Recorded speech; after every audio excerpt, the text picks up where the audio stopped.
किसान आंदोलन को समर्थन देने आज कांग्रेस प्रदेश अध्यक्ष कुमारी शैलजा रेवाड़ी पहुंची, जहां किसानों के बीच तो कुमारी शैलजा का भाषण नहीं हुआ, लेकिन मीडिया से बातचीत में शैलजा ने कहा कि कांग्रेस पार्टी किसानों के समर्थन में खड़ी है और बीजेपी लोकतंत्र का नारा मनाकर लोगों को भ्रमित करने में लगी हुई है।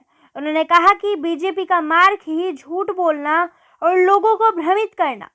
शैलजा ने कहा कि बीजेपी सरकार किसानों पर अत्याचार कर रही है और बातचीत के नाम पर किसानों को परेशान किया जा रहा है। हम आपको बता दें कि 13 दिसंबर से हरियाणा राजस्थान बॉर्डर पर किसान आंदोलन कर रहे थे, जिसमें से एक बड़ा किसानों का जत्था पुलिस की बैरिकेडिंग तोड़कर आगे बढ़ आया था, जिन्हें पुलिस ने 4 दिन से मसानी बैराज के पास रोका हुआ है। किसानों नेताओं का कहना है कि किसान शांतिपूर्ण तरीके से आंदोलन कर रहा है, लेकिन सरकार तानाशाही कर रही है। रेवाड़ी से राजकुमार की रिपोर्ट। आप हमारे चैनल को लाइक शेयर सब्सक्राइब करना ना भूलें।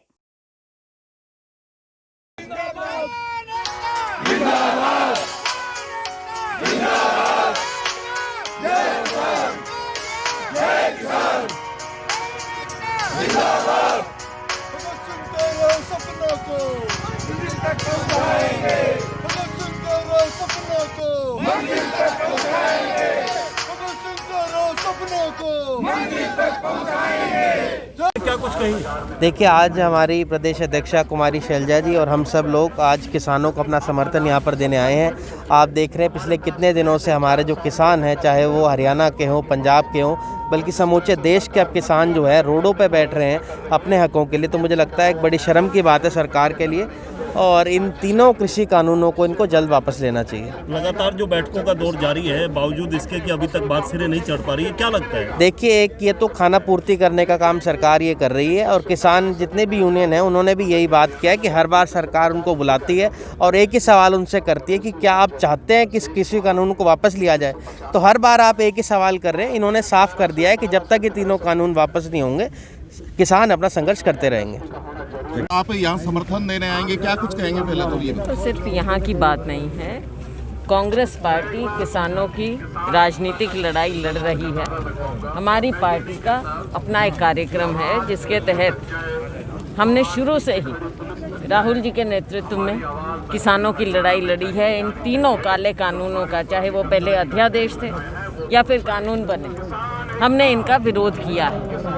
चाहे हमारे धरने जुलूस रहे हों, चाहे ट्रैक्टर रैलियां रही हों, राहुल जी की रही, हमारी रही, हर तरह से हस्ताक्षर किए हमने लाखों की संख्या में, और 2 करोड़ के करीब हस्ताक्षर राहुल जी ने राष्ट्रपति जी को भी दिए। तो ये कांग्रेस पार्टी का एक स्टैंड है इन तीनों काले कानूनों के खिलाफ। किसान, देश का किसान एक आंदोलन कर रहा है, और दिल्ली के चारों ओर और जगह जगह पर देश भर में अलग अलग हिस्सों में किसान इस आंदोलन में शामिल है।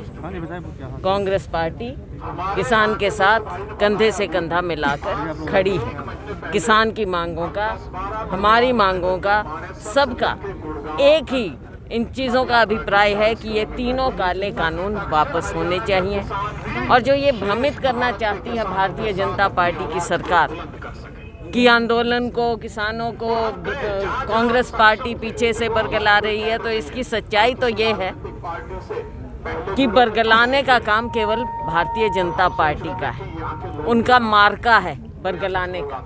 कांग्रेस पार्टी सीधा संघर्ष कर रही है, सीधी लड़ाई लड़ रही है, और ये जो आंदोलन है ये किसानों का आंदोलन है। ये है बात क्लियर और सच्ची बात है। लगातार भारतीय जनता पार्टी सरकार एक बार नहीं, 2 बार नहीं, 8-9 बार किसानों को वार्ता के लिए बुलाती है। हर बार वही घुमाने की कोशिश करती है, हल कोई निकाल नहीं रहे हैं। अब उन्हें जब दिख रहा है, क्योंकि अंदर से नहीं चाहते वो हल निकालना, अब फर्जी रूप से बुला लेते हैं किसानों को कि समर्थन मिल रहा है। अब देखो, जो इतने लाखों की संख्या में सीएम साहब कहते हैं कि लोकतंत्र में विरोध का सबका अपना तरीका है, लेकिन जिद का कोई समाधान नहीं है। लोकतंत्र है, लेकिन लोकतंत्र को भारतीय जनता पार्टी मानती है क्या? किसानों ने कहीं भी एक भी जगह कोई हिंसा की क्या? शांतिपूर्वक ये आंदोलन चल रहा है। लेकिन अगर हिंसा हुई है तो वो भारतीय जनता पार्टी सरकार की ओर से हुई है। कभी लाठियां बरसाई, कभी अश्रु गैस छोड़े, कभी पानी की बौछार की, और फिर अभी यहाँ पर कुछ साथी बोल भी रहे थे कि भाई किस रास्ते रोके गए। ये तथ्य की बात है कि सड़कें किसने तोड़ी हैं? आंदोलनकारियों ने नहीं तोड़ी। पब्लिक प्रॉपर्टी खुद सरकार ने डिस्ट्रॉय की है, तो क्या वो अपने खिलाफ एफआईआर दर्ज कराएंगे पब्लिक प्रॉपर्टी डिस्ट्रॉय करने के लिए? तो ये भारतीय जनता पार्टी हमेशा लोगों को बरगलाती है, झूठ बोलती है, किसानों को भी झूठ बोल रही है, और पूरे देशवासियों के सामने ये झूठ का पुलिंदा खड़ा है। क्या लगता है सरकार को झुकना पड़ेगा? पूर्व सीएम भूपेंद्र सिंह हुड्डा कह रहे हैं कि राज्यपाल को अपनी संवैधानिक शक्तियों का प्रयोग करते हुए विशेष सत्र बुलाना चाहिए, तो आप इस मांग को समर्थन करती हैं? देखिए, इसमें मेरा समर्थन ना समर्थन का सवाल कहाँ होता है। बिल्कुल सत्र बुलाना चाहिए, इसमें कौन सी बात है। सत्र भी बुलाना चाहिए। इसके अलावा जहाँ तक लोकतंत्र की बात कही, लोकतंत्र में इनका विश्वास नहीं है भारतीय जनता पार्टी का। अगर लोकतंत्र में विश्वास होता तो ये कोरोना के समय पर्दे के पीछे से अध्यादेश ना लाते। संसद में जिस तरह से बिल पारित किए गए, कानून बनाए गए, वो आपने देखा। लोकतंत्र का गला तो ये घोंट रहे हैं।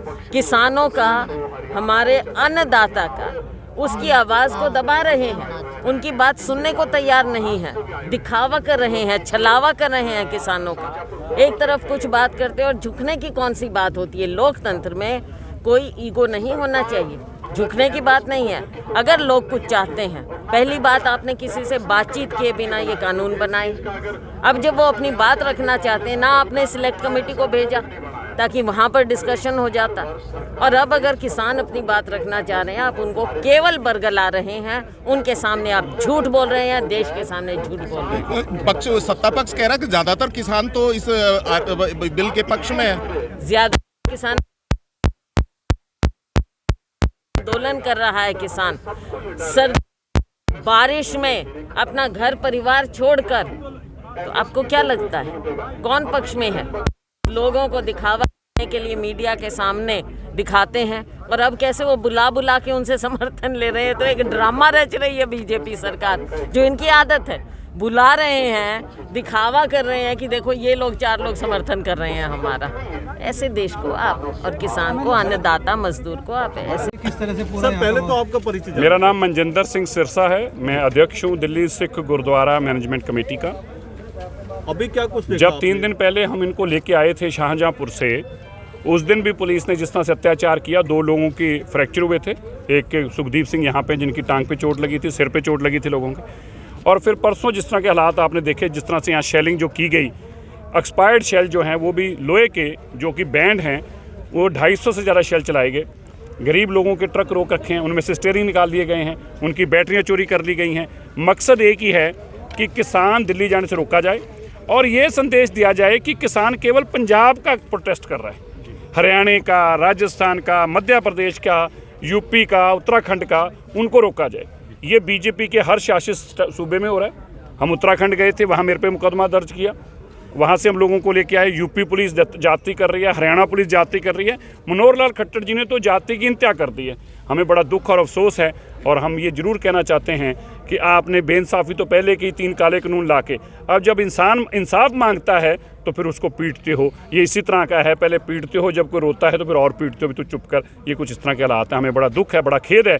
सरकार गुंडागर्दी पे उतरी हुई है। हमने आज से पहले ऐसा नहीं देखा कि प्रशासन चोरियां करवाए, पुलिस चोरी का काम भी करती हो, ये हमने आज से पहले नहीं देखा। अभी लगातार आप जिस तरीके से यहाँ किसान डटे हुए हैं, आगे की क्या कुछ कार्य बनाया है? अभी रणनीति बनाई है, देखेंगे, सारा विचार कर रहे हैं कैसे करेंगे। लेकिन एक बात तय है, दिल्ली को जाएंगे। बातचीत भी हो रही है गवर्नमेंट के साथ में से 8 तारीख नहीं, वो किसान जथेबंदी अलग से बातचीत कर रही हैं। हमारा उस मकसद बातचीत में नहीं है। हमारा पर्पस तो यहाँ की बातचीत से है, जो यहाँ पे बातचीत हो रही है उसका हमने अपने बैठ के रणनीति बना रहे हैं, कैसे दिल्ली को पहुँचना उसका तैयारी कर रहे हैं। अभी कुमारी शैलजा भी आई है यहाँ पर धरने। हम तो किसानों की तरफ खड़े, हमें नहीं पता कोई आए। आज जैसे केएमपी में जो ट्रैक्टर यात्रा आप निकालने की थी योजना, आपने 4 अलग-अलग